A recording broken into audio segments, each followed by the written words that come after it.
it is my pleasure to introduce Justin Howard.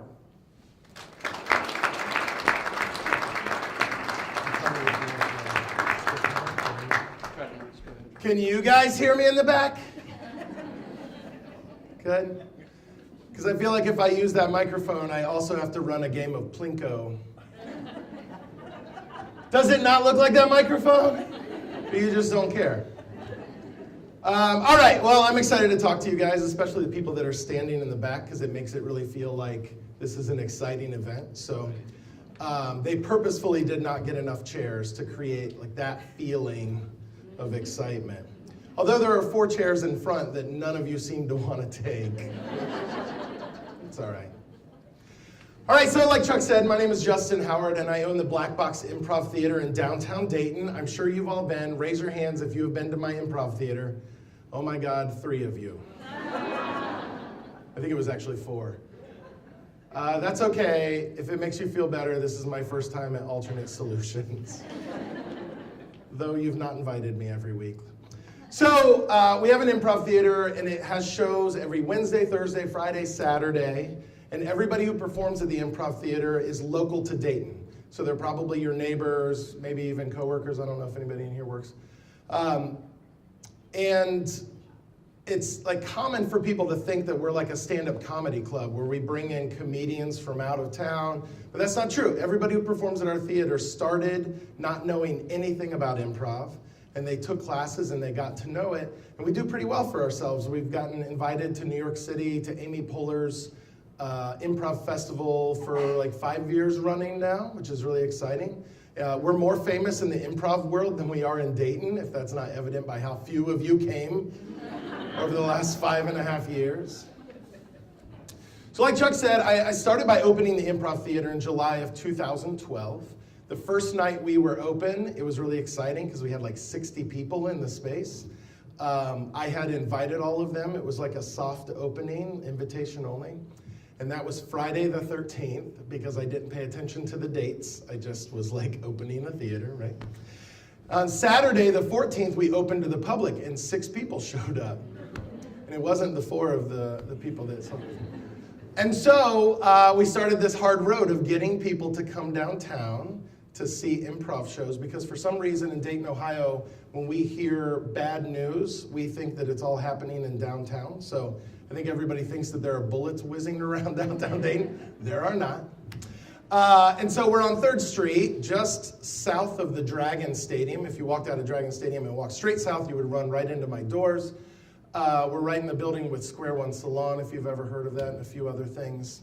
So we started doing improv in 2012, and occasionally here and there, I'd have a company contact me and say, hey, we want to do some sort of team building, and we read online about using improv for that, and so I'd go do it.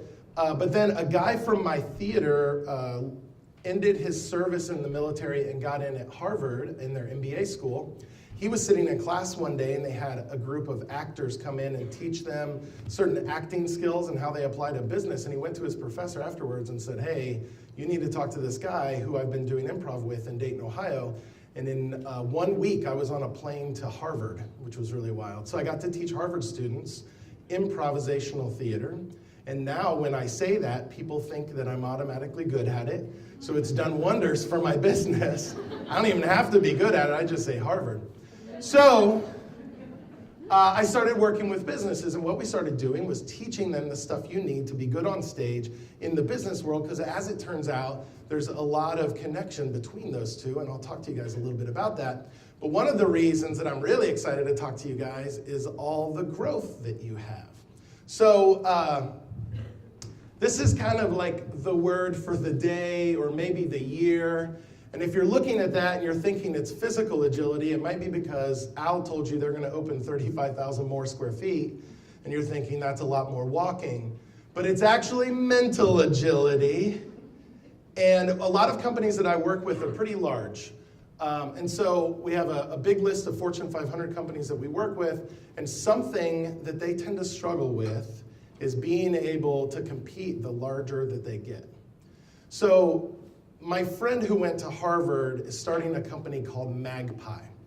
And Magpie allows you to purchase anything online in that one-click type of purchasing. So you know how Amazon does that? You're on there, and then all of a sudden you can buy it by accidentally hitting the mouse once. So they want to do that for the entire internet. So you get on somewhere, you see a shirt that you like on a website, and you literally click on the picture, and next thing you know, you're purchasing the shirt, right? Can you see how that would be a threat to Amazon? So here's the funny thing is, Amazon is an enormous company. And the biggest company in the world has been trying for years to bring them down. Do you know who it is? Walmart. Walmart's the biggest company in the world. And Walmart had the retail business wrapped up, and then Amazon came along, and we're like, we're just going to sell books. And then turned out they're selling food now. And so Amazon grew and grew and grew, and now they've taken over this enormous part of the market. And so the biggest and one of the wealthiest companies in the world decided, we're going to go ahead and take back that market. And for several years, they've been trying and failing. I think they spent $4 billion on a Japanese-based online like purchasing, sort of like an Amazon type of thing. And they failed at it. They have so far failed. I think just like recently, they did another, they're starting to sell ebooks, trying to compete with Amazon, right? And so when you think about Amazon, a big company like that, and you assume that the company that would take them down would be another big company, right? Because they have resources, and it would make sense that if Walmart threw enough money at a problem, that they can remove the problem. Well, it's turning out to not be true at all. What's true about our culture and our American capitalist system is that usually what takes down the big company is a very tiny company. So you can imagine that like if Amazon were this giant ship, my friend from Harvard and his co-starter of this company are like two guys in a speedboat. And the thing about the speedboat is it's way quicker. So if all of a sudden one of them has an idea, hey, let's make a change, he calls the other person and he says, hey, I had an idea for a change. And the other guy goes, oh, that's a great idea. He says, okay, let's do it. And then that's it, right? Is that how things happen here? No? I bet that's not how they happen at really big companies like Amazon or Walmart, right? In fact, a lot of companies I worked with, I was just working with L Brands last week, and one of the problems they have is things have to work their way up through levels of approval, right? Well, before that can happen, I got to talk to Al, and Al's got to talk to that guy who I don't know, and then this, and it's got to work its way up, and then the possibility of it actually getting through those meetings is a little bit difficult. Has anybody ever been in a meeting that has gone poorly? Oh my God, really? Even at this company? So when I was, a couple years ago, does anybody know what Muse Machine is in the area? Good. So if you grew up in the area or you have kids in the area, you've probably heard of Muse Machine. It's an organization that puts arts programs in the schools, and it's more needed than ever because we keep removing budgets for arts programs. And so on 2 occasions, we've gone and toured around schools. And so we hit around 55 schools in about a month and a half, and it makes me hate kids for like 6 months. But we go in and we'll do like kind of like a little improv show, but we have to have some sort of educational component to it. And the crowds can be as small as 6 or 8 kids, depending on the school. Sometimes they have a club that does Muse Machine. And then some schools open it up for the entire school. And in that case, they do crowds like this and much, much larger, a lot of big schools. And so one thing that we did with kids is we talked to them about the nature of working together in groups. And I asked them, how many of you have ever had to work in a group before? So I will ask you guys the same question. How many of you have ever had to work in a group before? Raise your hand. Look at all those hands. How many of you, maybe it's not at Alternate Solutions, but somewhere else in your life, how many of you have had a bad experience working in a group? Same hands, weird.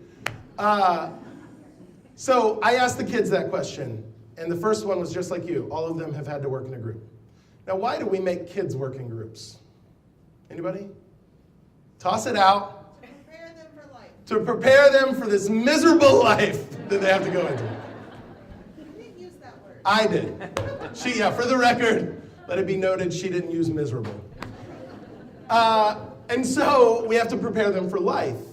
And that is because in the adult world, we have people work in groups. Why do we have people work in groups together? Anybody? What's the theory behind it? More brain power, we can accomplish more, right? So let me ask you this. For those of you who have had bad experiences, and let's just assume none of them happened here, what are some of the things that happen during a group that make it difficult to function within? Like, what are the things that tend to come up? Toss some of them out. Conflicts of personality? Excellent. Negativity, poor communication. What else? Lack of participation. Lack of participation. What else? Someone monopolizes. Those two always go hand in hand. Somebody always monopolizes everything. They want to take control of it, right? Here's the funny thing about this. I ask adults these questions, and they're the exact same answers you just gave me.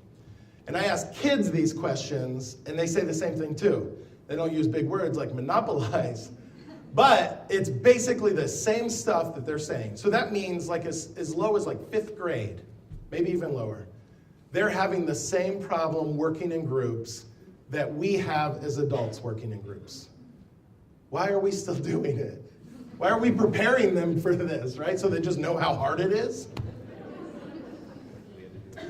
So this might answer the question as to why you guys would have an improviser talking to you. So improv, in its essence, is a group of people that get on stage with no plan prepared ahead of time. So if you come this Friday, you'll get to see me. I'm in Florida this Friday, but if you come next Friday, you'll get to see me on stage, and I'll be up there with about 7 or 8 other people. And what we do is in the green room, before the show, we talk about anything. Just like conversation, like you guys did when you came in and sat down. But when you come in, I'm charging you $12. And I'm charging you $12 to watch a group of people that haven't planned anything. Is that a good business model or what, Al? Send me charts after this. And so, I charge you $12. You come in to watch a comedy show. We're not preparing anything. We haven't written anything. We haven't planned anything. We're literally sitting in the green room just talking about anything. One time, everybody had to go around and give a reason why they couldn't be the Antichrist. That's the stupid stuff that we sit in there and talk about while you guys are paying for tickets expecting to see a good show. And then my house manager comes in and she says, hey, it's time for you guys to go on. And we're all like, oh, no, okay, all right, well, let me get my stuff out of my pockets. And then we just walk out on stage and we take a one-word suggestion and then we go for an hour. Fascinating, right? Some of you are thinking, now I know why I never went to see a show.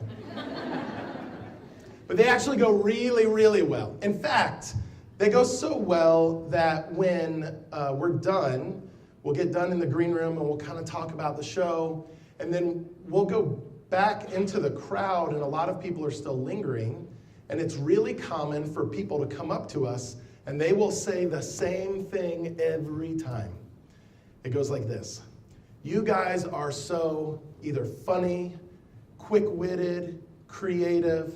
So they throw in one of those type of things. And then they say this, I could never do that. Everybody says that. And this is like my life mission to let you know that you are mistaken. So in essence, I've come up with what I think is a fun analogy for this. What they're saying to me is, you guys are like a bunch of racehorses up there. I could never do that, but it's because I'm a cow. And to them I say, you are not a cow, you are a fat horse. The only difference between you and me and the people who get on stage and do this is that we are very exercised in certain areas of our brain. And so the connection to like a very exercised horse, right?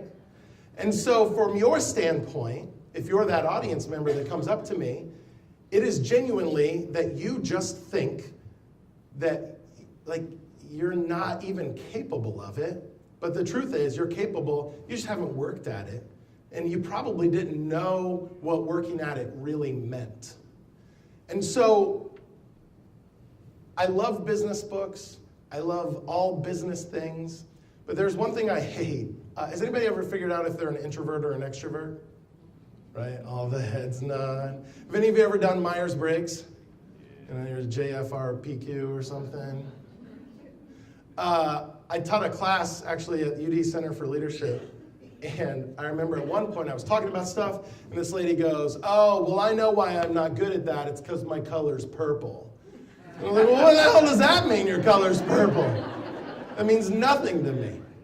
Here's the thing about all of the Myers-Briggs, introvert, extrovert, is they were designed to help you understand who you are right now.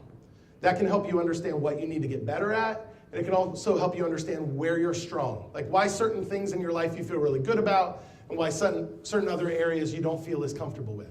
But the thing that we do is we hide behind it. And so we'll say things like, "Well, I could never get on stage, I'm an introvert." In fact, I had a woman come up to me at the show last weekend. She had taken a class at our theater years ago, and she brought a friend of hers, and she brought him up, and she's like, "Hey, this is my friend Ralph," or something, I don't know. I'm terrible at actually listening to a name when it's given to me. Not that I don't remember them, I don't even listen the moment that you say it. It's a terrible problem. And so she says, "This is my friend Ralph, and I think he should take the classes." And Ralph was like, "Oh man, that was so much fun." I said, I wouldn't be good at this. I'm an engineer." To which I said, "Well, that's really funny, Ralph, because this guy that you saw that was wearing this shirt and had hair like this, he was a former electrical engineer. You know that guy that you saw that looked like this and kind of stocky look, he's a cybersecurity guy for the Air Force and has top security clearance.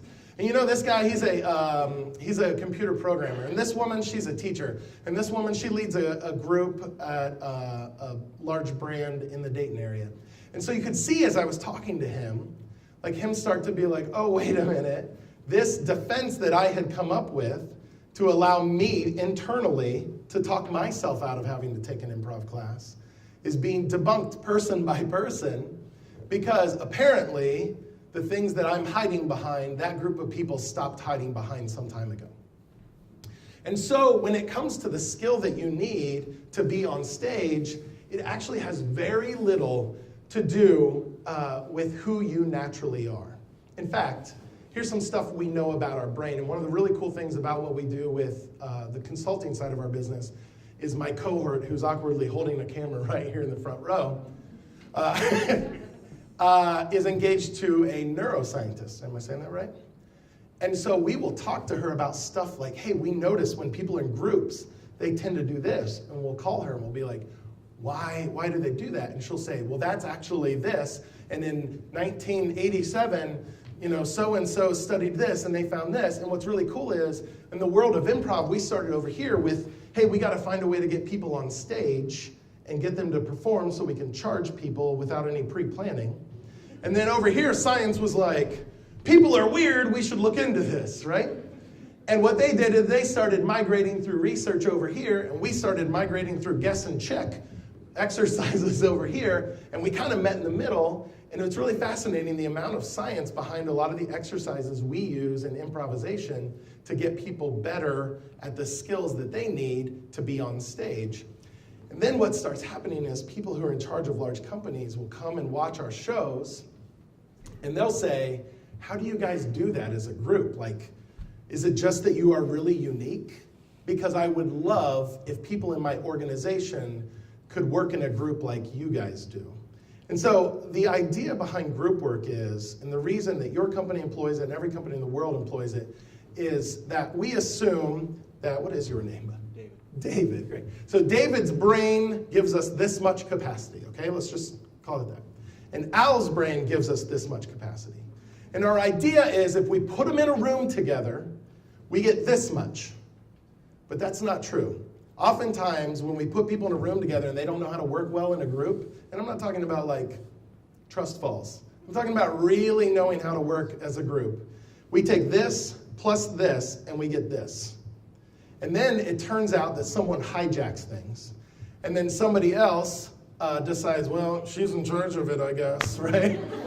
I'll sit back and relax. And what we end up with is a slightly modified version of just what one person would do. So really, we would be better off separating the two of them, giving them the same task, and saying, come back with your ideas after, because we'd probably get more in reality.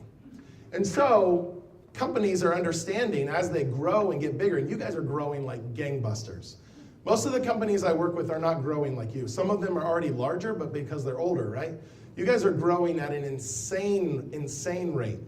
And what happens is, as we start to grow, we start realizing that the skills that we needed to do our job very specifically are not enough to keep this thing floating and moving forward.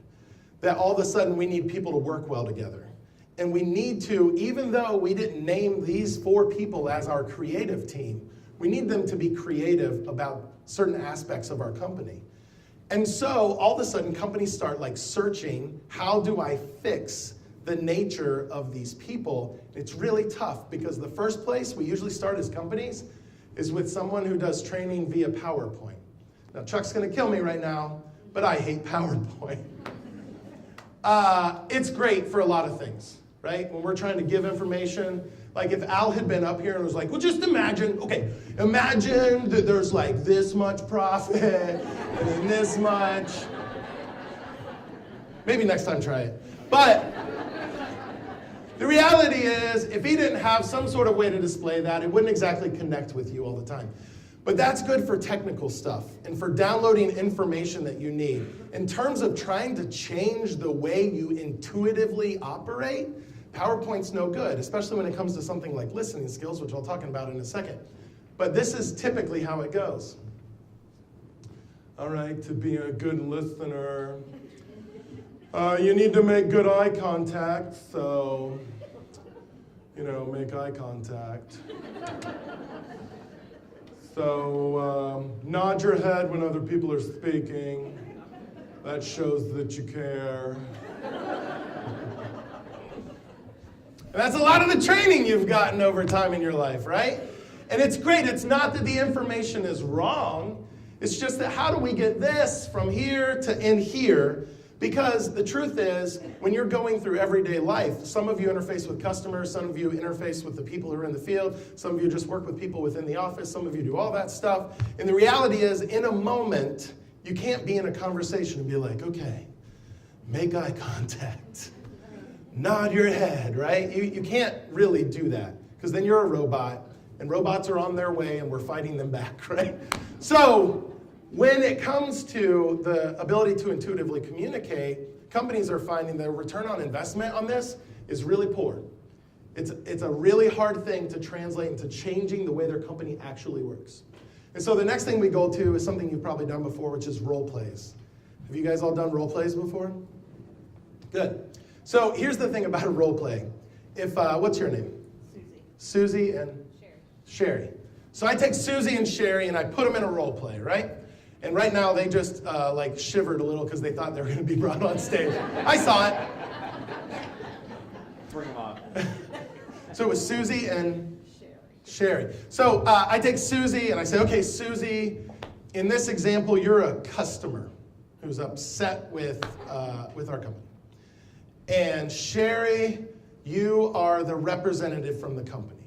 Now, I want you to voice your complaint, and let's role play how it goes, right?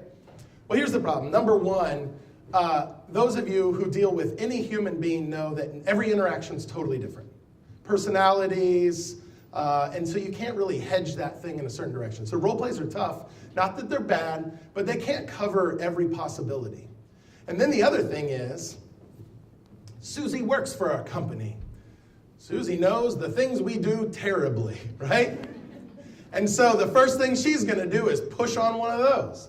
And then she starts defending herself against a thing that's hard to defend because we know we don't do that exactly the best. And next thing you know, the person who's facilitating steps in and is like, whoa, Susie, Sherry. Susie, you can't threaten to come in and burn the place down, right? And Sherry, you can't say, go ahead and try, right? And so they're inherently competitive and conflictual. And so we put people in those circumstances, and in addition to the fact that we're not really ever creating an actual version of something, because you're not actors, there's no way you're really going to play it well, right? We're not creating a real version of the thing, but we're putting them in a competitive moment, and neither one of them are acting like anybody would at that point. And then poor Sherry, we're like, you handled that terribly. right? It's like, well, she threatened to burn the place down, and I just happen to have swords in my office, so I don't see what was so wrong with my approach. And so we find that role plays, though they help us in a lot of ways, in some areas, especially the way you actually intuitively communicate, they come up really short. And so this is how a bunch of idiot comedians wound up inside of Fortune 500 companies. Because as it turns out, the way we go about getting people ready for a stage is exactly the way you can get people ready for the work world. Because when I put someone on stage, I put an audience out there and I put a bank of lights on them. Can you imagine what that does to a human being? How would you feel if I pulled you up here right now and we had a bunch of can lights just blasted at you? Raise your hand if you would pee a little. Thank you, Sherry. I see that hand. Several of you were like, I'm not going to admit it, but... And this is what happens to everybody. So the funny thing about getting people on stage is I can talk to Al. We go to lunch, and he's smart, and he's clever, and he's interesting. And all of you are like, not Al. Yeah, Al. I literally just said hi. I met Al 20 minutes ago. Now I'm ragging on him. I won't be invited back, I guess. And so, he's like totally normal, totally personable. And then I take him and I put him on top of my stage at the theater. And Al and anyone else like that looks like a complete idiot up there. Because anxiety starts to take over. Here's the thing we've learned about improvisation, is that anxiety affects you in your life way more than you could even guess. So sometimes what we'll do with our exercises is we help people understand what they will naturally do. So you guys remember homeostasis from science class? Good. Most people do not. So the idea of homeostasis is that a system is constantly trying to get comfortable. So if it's hot in here, what does your body do naturally? Sweat, right? It's not like you say to your body, initiate perspiration, right? It's more the other way around. You're like, oh, crap! If you're cold, what does your body do naturally? Shiver. And you don't ask it to do that either, right? It will do it whether you tell it to or not. So our brains are the same way. They want to be comfortable. And oftentimes, if I put you in a situation that is uncomfortable, your brain says, let's get out of here, right? And then you start doing things differently than you naturally would because you're in a bit of a fight or flight type of instinct. And so you're not who you're supposed to be. How many of you have ever gotten in front of a group of people to present something and your mind went blank?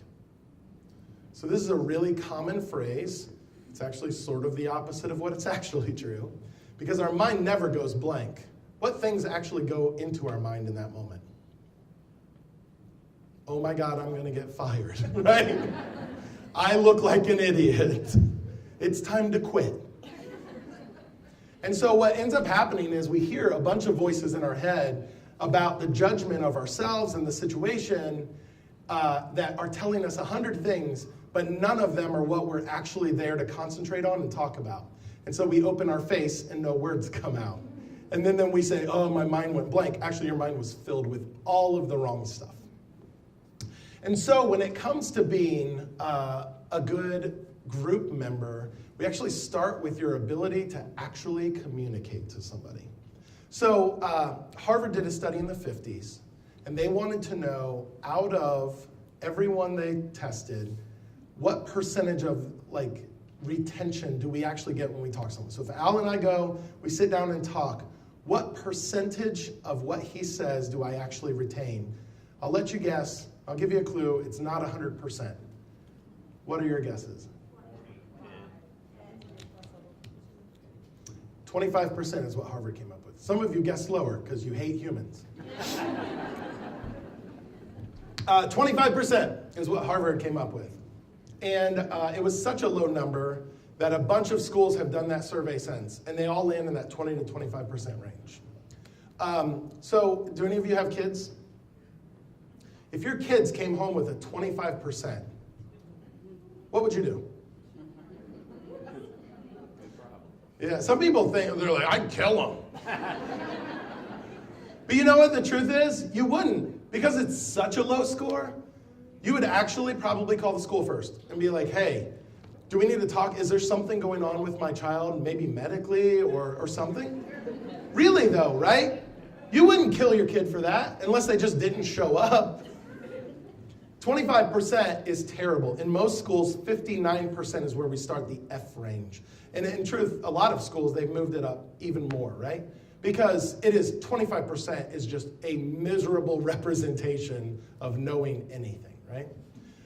Does anybody follow sports at all?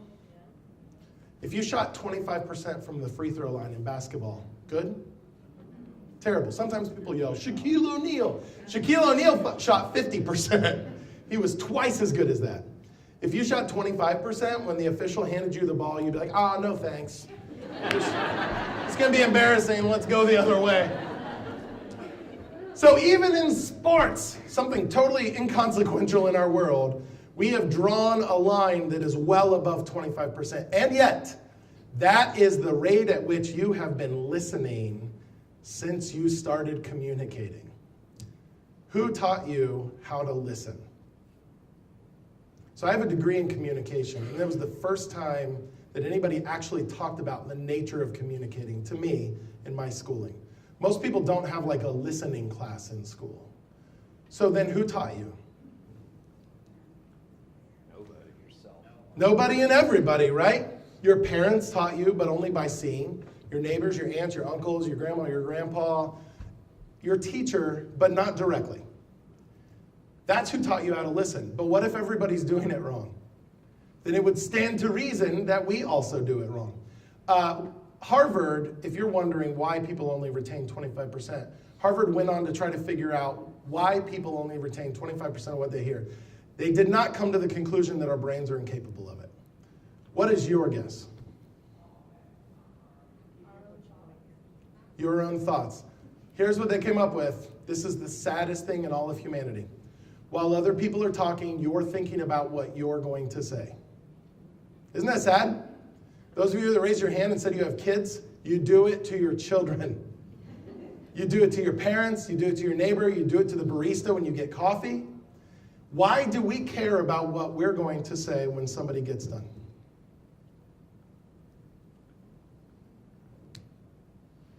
Because what we have to say is more important than what they're saying. What we have to say is more important. I think the biggest thing is we don't want to look stupid, right? When they're done talking, I want to have words to say. And it's become a programmed part of the way that we communicate, so much that you do it in all areas of your life.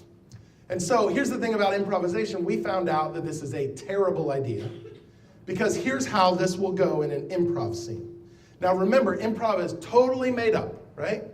Now, Jillian, let's say you and I are in an improv scene together, okay? So we're in an improv scene. Remember, everything is made up. And she looks at me and she says, Justin, you are the worst big brother ever. I want to leave this wedding right now. But I didn't listen to everything she said. I probably listened to less because I got all these lights and all these people that paid $12 to watch nothing happen. And so here's what I heard. Justin, worst, leave wedding. Now, who would say something like that to me? My wife. And so I look at her and I say, sweetheart, when we have kids together, everything is going to be so much better. And then I get those weird, awkward laughs. Unless I'm doing a show south of town. Way south, like another state. Then they're like, oh, this is Kentucky. That's a great show. By the way, when I work in Kentucky, I got to say Tennessee. Tennessee is Georgia. Georgia's Florida. And you get to Florida, and you got to go back to Michigan. Which is where they're all from. So when it comes to listening on stage, if I miss just a simple word like brother, I throw the entire thing off. And now poor Jillian's standing there going, okay, well, am I his sister lover? What do I do with this, right? And so listening, as odd as it sounds, is actually something that's way harder than you've been giving it credit for. And I'm going to prove it to you right now. I want you to do a little exercise if you can. And here's what I want to do. We'll see how it works out in each row, but I want to start so for you, your partners with her, partners, and starting on the outside. So try to partner yourself up in pairs if you can. So everybody look at that person that you're pairs with, smile at them to give that we're in this together moment. You guys figure it out in the back. It's a worthwhile exercise, so you should do it. And so, here's what I want you to do. I want you to have a very quick but simple conversation, except you have to repeat every word the other person says before you can respond to them. So if they say, hey, I'm about to leave for Florida, we're taking a quick trip down there to see my wife's sister's baby, you have to repeat that word for word before you can then respond to them. And then when you respond to them, they repeat what you responded with, just that, before they can respond. Does this make sense to everybody? Yeah. All right, go. Let's use the subject of vacation. Go.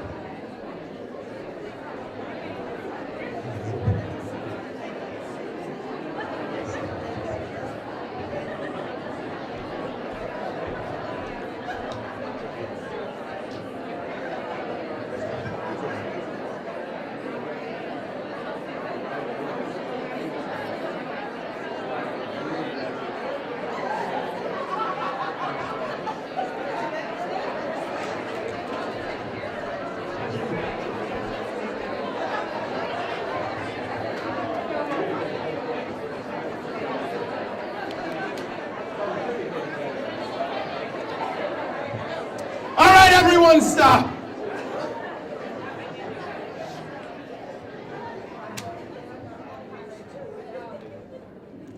Were you terrible at it?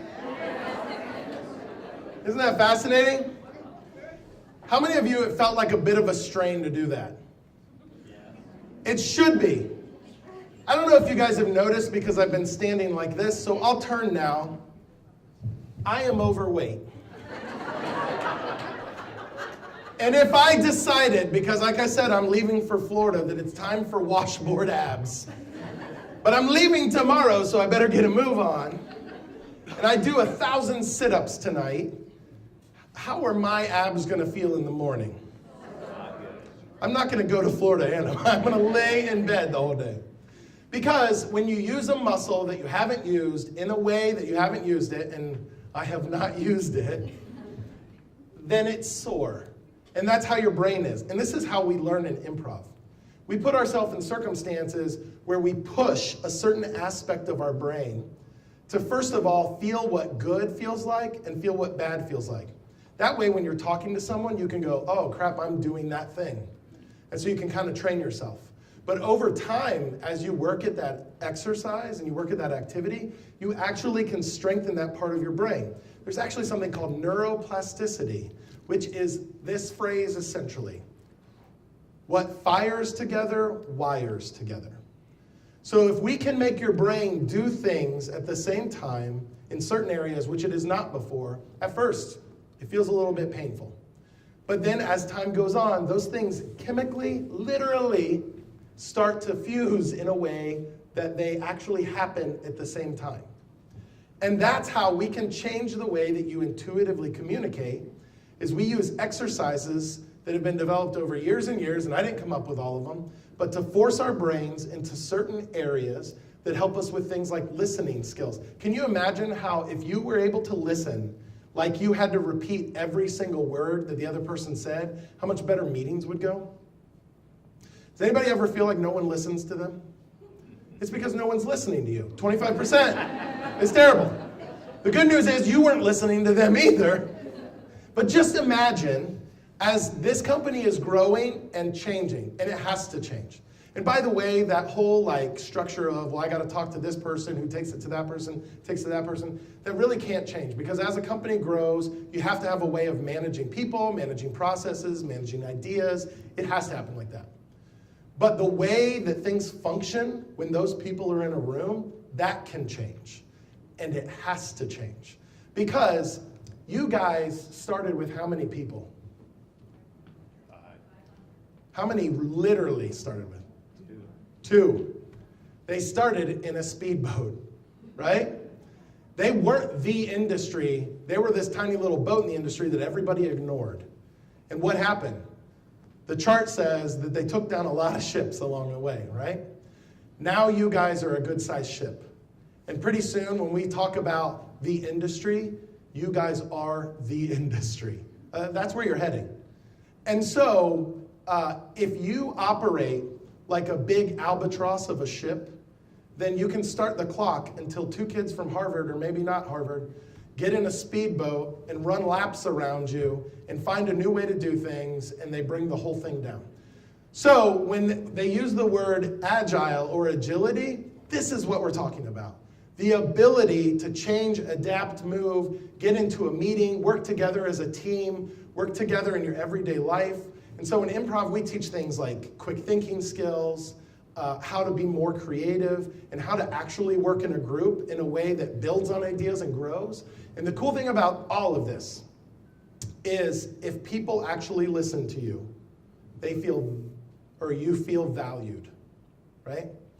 If you get into a team and instead of somebody walking away saying, that was my idea, if the group walks out and says, we did that thing, people feel valued. And so it's really fascinating because when it comes to why people leave jobs, it's rarely because of benefits and pay.